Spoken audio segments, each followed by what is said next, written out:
June 3 ನಡೆಯುವಂಥ ನೈಋತ್ಯ ಪದವೀಧರ ಚುನಾವಣೆಯಲ್ಲಿ ನಾನು ಸ್ಪರ್ಧೆ ಮಾಡ್ತಾ ಇದ್ದೇನೆ. ಈ ಬಾರಿ ಚುನಾವಣೆಯಲ್ಲಿಯೂ ನಾನು ಪದವೀಧರ ಮತದಾರರ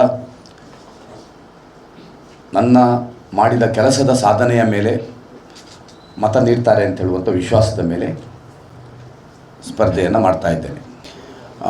ಕೊನೆಯ ಕ್ಷಣದಲ್ಲಿ ನಮ್ಮ ಪಕ್ಷದಲ್ಲಿ ನನಗೆ ಟಿಕೆಟನ್ನು ನಿರಾಕರಿಸಲ್ಪಟ್ಟರು. ಆದರೂ ನಾನು ಪಕ್ಷಕ್ಕೋಸ್ಕರ ನಿಲ್ತಂಥ ಅಭ್ಯರ್ಥಿಗೋಸ್ಕರ ನಾನು ಕೆಲಸ ಮಾಡಿದೆ, ಅಭ್ಯರ್ಥಿಯನ್ನು ಗೆಲ್ಲಿಸಿದೆ. ಆ ಸಂದರ್ಭದಲ್ಲಿ ಪದವೀಧರ ಚುನಾವಣೆಗೆ ಇಲ್ಲಿ ಖಾಲಿಯಾಗಿತ್ತು. ಅಂದರೆ ಆಯನೂರು ಮಂಜುನಾಥ್ ಅವರು JDS ಹೋಗಿ ಕ್ಯಾಂಡಿಡೇಟ್ ಆಗಿದ್ದರು. ಇಲ್ಲಿ ಖಾಲಿ ಸ್ಥಾನ ಇತ್ತು.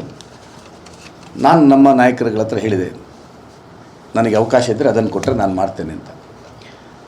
ಮಾಡೋಣ ಅಂತ ಹೇಳಿದರು. ಮತ್ತು ನಾನು ಕೆಲಸ ಮಾಡುವಂಥ ಸ್ವಭಾವ ಒಂದು, ನನಗೆ ಸುಮ್ಮನೆ ಕೂತ್ಕೊಳ್ಳಿಕ್ಕಾಗಲ್ಲ.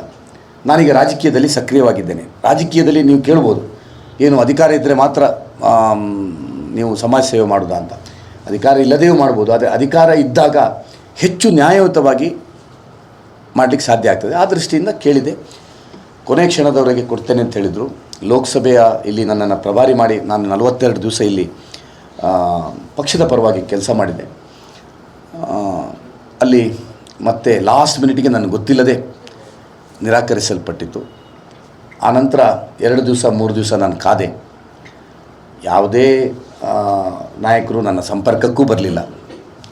ಸುನೀಲ್ ಕುಮಾರ್ ಒಬ್ಬರು ಒಂದು ದಿವಸದ ನಂತರ ಮಾತಾಡಿದ್ರು, ಬಿಟ್ಟರೆ ಬೇರೆ ಯಾವುದೇ ರಾಜ್ಯ ನಾಯಕರಾಗಲಿ ನಮ್ಮ ಸ್ಥಳೀಯ ಮುಖಂಡರುಗಳಾಗಿ ಬರಲಿಲ್ಲ. ನಂತರ ತುಂಬ ಫೋನುಗಳು ಬರಲಿಕ್ಕೆ ಶುರುವಾಯಿತು. ಎಲ್ಲರೂ ಬಂದು ನೀವು ನಿಲ್ಲಬೇಕು ಅಂತ ಪದವೀಧರದಲ್ಲಿ ನಾವು ನೋಂದಾಯಿಸಿದ್ವು. ನಾವೊಂದು ಉಡುಪಿ ಮಂಗಳೂರಲ್ಲಿ ಹೈಯೆಸ್ಟ್ ಈ ಸರ್ತಿ ನೋಂದಾಯಿಸಿದ್ದೇವೆ. ಅವರೆಲ್ಲ ಕೇಳಿದ ಮೇಲೆ ನಾನು ಪತ್ರಿಕಾಗೋಷ್ಠಿ ಮಾಡಿ ಪ್ರಕಟ ಮಾಡಿದ ಮೇಲೆ ಎಲ್ಲ ಜನ ನನಗೆ ಕೇಳಿಕ್ಕೆ ಮಾಡಿದರು. ನಾನೀಗ ಇಷ್ಟೇ ಹೇಳುವಂಥದ್ದು, ನಾನು ಯಾವುದೇ ಪಕ್ಷದ ವಿರುದ್ಧ ನಿಂತದ್ದಲ್ಲ. ನಾನು ವಿಧಾನ ಪರಿಷತ್ ಸದಸ್ಯ ಆಗಬೇಕು ಅಂತ ಹೇಳುವ ಕಾರಣಕ್ಕೋಸ್ಕರವೇ ನಿಂತದ್ದು ಈ ಚುನಾವಣೆಗೆ. ಮತ್ತು ಯಾರಿಗೋ ಕಲಿಸ್ಲಿಕ್ಕೋಸ್ಕರ ಚುನಾವಣೆ ನಿಂತದ್ದಲ್ಲ. ನಾನು ವಿಧಾನ ಪರಿಷತ್ ಸದಸ್ಯನಾಗಿ ಆ ಕ್ಷೇತ್ರದಲ್ಲಿ ಕೆಲಸ ಮಾಡುವ ಆಸಕ್ತಿ ಇದೆ, ಅದನ್ನು ಮಾಡ್ತೇನೆ ಅಂತ ಹೇಳುವ ಕಾರಣಕ್ಕೋಸ್ಕರ ನಿಂತದ್ದು. ಇವತ್ತು ಪದವೀಧರ ಕ್ಷೇತ್ರದಲ್ಲಿ ಒಂದು ಸಕ್ರಿಯ ವಿಧಾನ ಪರಿಷತ್ನ ಸದಸ್ಯರ ಅವಶ್ಯಕತೆ ಇದೆ ಅಂತ ನನಗನ್ನಿಸ್ತದೆ. ಯಾಕಂದರೆ ಸಾಕಷ್ಟು ಸಮಸ್ಯೆಗಳಿದೆ. ಇವತ್ತು ಸರ್ಕಾರಿ ನೌಕರರದ್ದು ಭಾಳ ಬೇಡಿಕೆ, ನಮ್ಮ ಪೆನ್ಷನ್ ಇದು ನ್ಯೂ ಪೆನ್ಷನ್ ಪಾಲಿಸಿ, ಅದಕ್ಕೆ ಓಲ್ಡ್ ಪೆನ್ಷನ್ ಪಾಲಿಸಿಗೆ ಬರಬೇಕು ಅಂತ ಹೇಳುವಂಥ ಬೇಡಿಕೆ ಇದೆ. ಅತ್ಯಂತ ನ್ಯಾಯಯುತವಾದಂಥ ಬೇಡಿಕೆ. ಅದನ್ನು ನಾವು ವಿಶೇಷವಾಗಿ ಹೋರಾಟವನ್ನು ಮಾಡಬೇಕಾಗಿದೆ.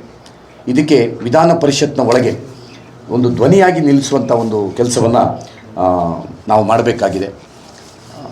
ಇವತ್ತು NPS ಪದ್ಧತಿಯನ್ನು ತೆಗೆದು OPS ಪದ್ಧತಿಯನ್ನು ಸರ್ಕಾರ ತರಲಿಕ್ಕೆ ಒಂದು ಜನಪ್ರತಿನಿಧಿಯಾಗಿ ನಾನು ವಿಧಾನ ಪರಿಷತ್ನ ಒಳಗೆ ಮತ್ತು ಹೊರಗೆ ವಿಶೇಷವಾದಂಥ ಅವರ ಪ್ರತಿನಿಧಿಯಾಗಿ, ಅವರ ಧ್ವನಿಯಾಗಿ ನಿಲ್ಲುವಂಥ ಭರವಸೆಯನ್ನು ನಾನು ಕೊಡ್ತೇನೆ. ನನ್ನ ಹಿನ್ನೆಲೆಯನ್ನು ನೋಡಿದರೆ, ನನ್ನ ಹಿಸ್ಟ್ರಿಯನ್ನು ನೀವು ನೋಡಿದರೆ, ರಾಜಕೀಯ ಹಿಸ್ಟ್ರಿಯನ್ನು ನೋಡಿದರೆ, ನಾನು ಯಾವುದೇ ಹೋರಾಟವನ್ನು ಪ್ರಾರಂಭ ಮಾಡಿದರೆ ಅದನ್ನು ಗುರಿ ಮುಟ್ಟಿಸೋ ತನಕ ಹೋರಾಟ ಮಾಡಿದವನು. ಮರಳೇ ಸಿಗ್ತಿರಲಿಲ್ಲ, ಕೊಡ್ತಾನೇ ಇರಲಿಲ್ಲ.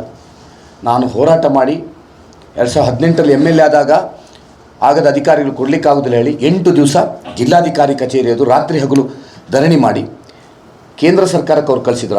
ಆಗದ ಸರ್ಕಾರ ಕುಮಾರಸ್ವಾಮಿ ಅವರು ಅಲ್ಲಿಂದ ಪಾಲಿಸಿಯನ್ನು ಸರಿ ಮಾಡ್ಕೊಂಡ್ಬಂದು ಸ್ಟೇಟಲ್ಲಿ ಪಾಲಿಸಿ ಸರಿ ಮಾಡಿ 2019ರಲ್ಲಿ ನಮ್ಮ ಸರ್ಕಾರ ಬರುವಾಗ ಇಡೀ ಜಿಲ್ಲೆಗೆ CRZ, ಇಲ್ಲಿಗೆ ಅದು ನಿಮ್ಗೆ ಇಲ್ಲಿದು ಗೊತ್ತಿಲ್ಲ, CRZನ ಮರಳನ್ನು ಸಿಕ್ಕಿಸುವಂಥ ಹೋರಾಟವನ್ನು ಗುರಿ ಮುಟ್ಟಿಸಿದಂಥವನು. ಮೈನ್ಸ್ ಲಾರಿಯ ಹೋರಾಟಗಳಿತ್ತು ಹಿಂದೆ 2005-6ರಲ್ಲಿ ಓವರ್ ವೆಯ್ಟ್ ಇದ್ದಾಗ.